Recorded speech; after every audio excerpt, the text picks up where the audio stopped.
What's going on YouTube? So today's video, I'm going to give to you 10 great cheapies for under $50 for the autumn of 2020. Let's just kick it off right now. No bullshit, no fun. Let's just get into it. First fragrance is actually going to be Jaguar's Chromite. So this is just a little tester bottle. These are like $20-$25 Canadian. So that's like $15 to $20 USD. Alright, so when it comes to cheapies, Jaguar is a great brand. So the note breakdown for this one here is apple and broxen. You're also going to get incense, praline, woods, and tonka bean. This one here is a fruity, fresh, incensey, sweet type of scent. This has a little bit of a mysterious vibe, if you will, and it really does have a black tie formal feel, but at the same time, it's a fun, flirtatious type of scent. This is pretty much a fragrance for someone who is serious but knows when to have some fun and let his guard down. Longevity on this is about 6 to 8 hours. Fragrance number 2, let's stick with the brand of Jaguar. This is going to be Classic Amber. Cinnamon, apple, vanilla, leather, amber. You're also going to get pepper and elmi. This fragrance here is a resinous amber, spicy type of scent, and with maybe a hint of woods in the background. This is very masculine, like this one here, but I find that this one's a little bit more formal. It's a little bit more grown, a little bit more mature. Does it smell like a Jaguar? Like the luxuriousness, like the quality of a Jaguar? Both of these fragrances is an absolute hell no, but they do smell good during the dry down. So these are like $20-$25. All Jaguar fragrances, except for maybe a few that are harder to come by, are very inexpensive. This for me, I picture more of a black tie, a tuxedo, an older gentleman who has that money, who's just like an Uncle Scrooge type of guy who really just counts his pennies. This really is a good scent. Fragrance number 3, let's go to the Italian brand that I pump quite a bit. And no, it's not Ferrari. Ferrari is not in this list. Surprise, surprise, I know. Well, let's talk about Trussardi Uomo The Red. Cognac, tonka bean, leather, violet leaf, and nutmeg. This is pretty much like a sweet, boozy, spicy type of scent. This really is underrated. I think the only other reviewer who's even mentioned this one, it was George from the Fragrance Apprentice. So George, if you're watching, hi Georgie. George is really doing his thing, man. George, keep doing it, man. You have a flair for the artistry and just for well thought out, produced, and edited videos. So shout out to you, my friend. This fragrance here can be dressed down, nothing too casual, but like, you know, like a nice sweater and like a nice vest, something like business casual with a sense of fashion, to a black tie, to a tuxedo event. This really does smell great. It's a serious type of scent with a fun side.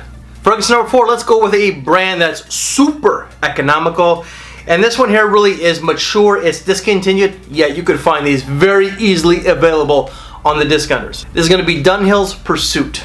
Sandalwood, cedar, amber, incense, and musk.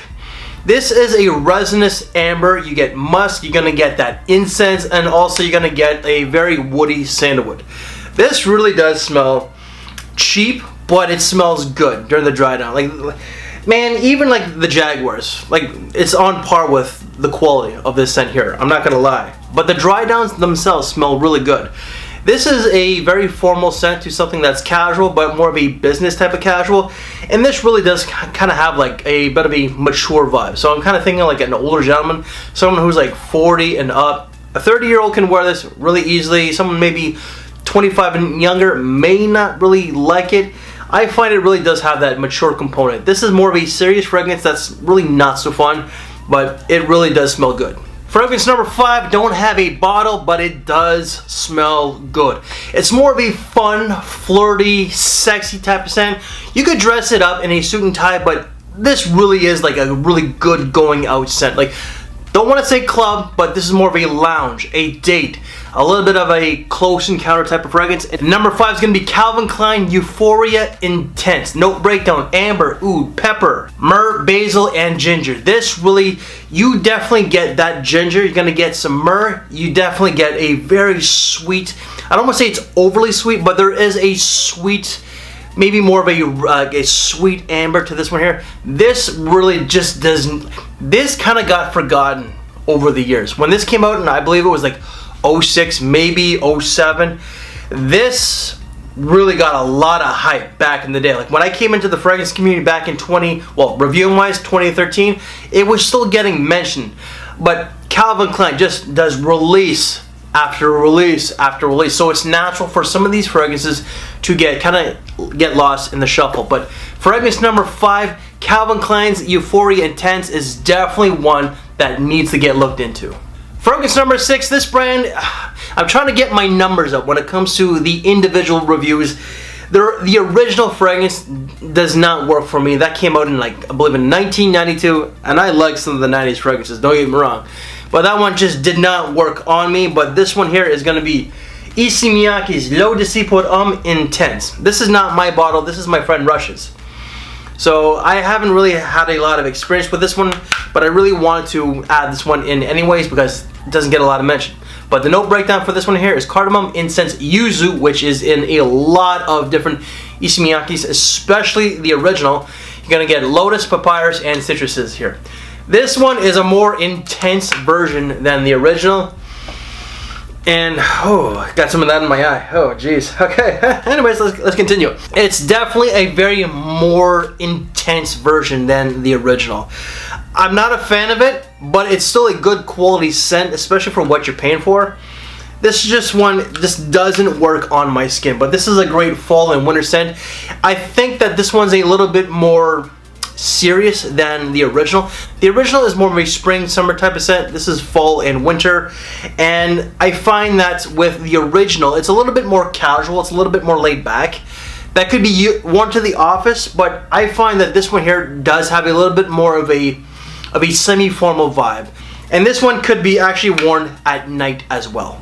Fragrance number 7, don't have a bottle. I originally had it, but I gave that very bottle to my buddy Steven from the channel Red Lessons, where he and Carlos did a review after moi, because I'm the originator. I'm the first guy that put out a review of this scent, and that fragrance is going to be Ferragamo Attimo Black Musk for him. Now the note breakdown: musk, sage, vetiver, saffron, pimento, and patchouli. This fragrance really does have, it's a clean type of musk that could be worn pretty much all year round minus summertime. This fragrance does have a nice gentlemanly vibe to it. It's very inoffensive.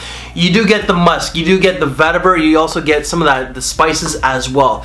Ferragamo Black Attimo really just does not get a lot of mention in the online fragrance community. I find that you could dress it down business casual to work, but also to a daytime semi-formal event. And you can even wear it on a night out, but more of a not so serious night out, maybe something that's more of a adult oriented night out, but maybe to a nice dinner. Fragrance number 8, let's go back to the brand of Trussardi. This is going to be Trussardi Black Extreme. So you get plum, leather, lemon, iris, sea notes, and woody notes to this one here. This one here, you get the plum, you get the leather, but it's more of a like a suede if you ask me, and you also get a very fresh C notes to this one here. This I thought was going to be a lot heavier and a lot deeper because of the color of the bottle. But you could wear this spring, and also, man, you could wear it from spring all the way to autumn. But summertime, this is going to be more of an evening when it's not too hot outside. But this is a great fragrance that has that, I would like to say it's masculine. It's a little bit more mature. And when I say mature, maybe someone who's a little bit older, but someone who is like, let's say 25 or 30, but has the mentality of someone who's 5-10 years older than themselves, can pull this one off very easily. But this does have a nice suit and tie feel to it. You could wear it to work, you could dress it down, you could dress it up, you can go to a black tie gala with this one. Trussardi really does need to get looked into, guys. If you're some of these reviewers out there that are watching this very video, look into the brand, please, because I'm the only guy that talks about them. Fragrance number 9, let's go with something super sexy and super seductive, and it's a bit of a banger. And this one really does get a lot of comparisons to Versace Eros. This is just way better. It's not as annoying as Versace Eros. Versace Eros is just loud, it's brash. This fragrance kind of is in the opening, but it does tame down to like, because some people say that I'm like loud, brash, and annoying, but right now I'm a lot more tamed down, because this fragrance, when it does tame down, it does go its own way. This is going to be Guess 1981 Los Angeles for men. Amber, ginger, mint tobacco, sandalwood, and pepper. As I said in the opening, it does have a lot of comparisons to Versace Eros, but it goes its own way, maybe within 3 hours. This can be a banger. You get the mint and the ginger, which does give it off that Eros vibe. Then you get the amber and the tobacco to this one here. This is just a great scent. The bottle itself, I think the color is supposed to reflect the color of a Los Angeles sunset. But this is definitely not a summer scent. A summer night out, perhaps. But this is a great scent that's for school, but also for a night out. This is not really office friendly, I find, and it's not really serious. It's not really classy or professional. So I would not per se wear this to work unless you work in like a club, a restaurant, something fun, right? But this is not a serious scent. This is super sexy and night out. In fragrance number 10, this brand, I gotta get my numbers up. This is a great scent that does not get a lot of mention. I think the star player from this brand would be Individual. So you know it's from the brand of Montblanc. However, this is going to be Montblanc Emblem Absolu. So fruity notes, patchouli, you're going to get honey, pear, lavender, and there's some mandarin to this one here. What you get is that you do get the patchouli, you get the pear, you get a fruity vibe, and you also going to get that lavender. The honey to this kind of is like a smooth, silky type of honey with a nice, fun vibe. It's a serious scent, but that has that fun vibe. For a man who knows when to be serious, but knows when to kick back and have some fun, this is what this one is here. You could wear this to school, but more of a college, not so much high school, to work, to a daytime semi-formal event, to a black tie. So this one here, definitely under the radar, definitely a great hidden gem. So guys, I just gave you 10 great fragrances for the autumn of 2020 that are under 50 bucks. Most of these will be under 40 bucks with the exception of maybe a few that might be like $41, $43, okay?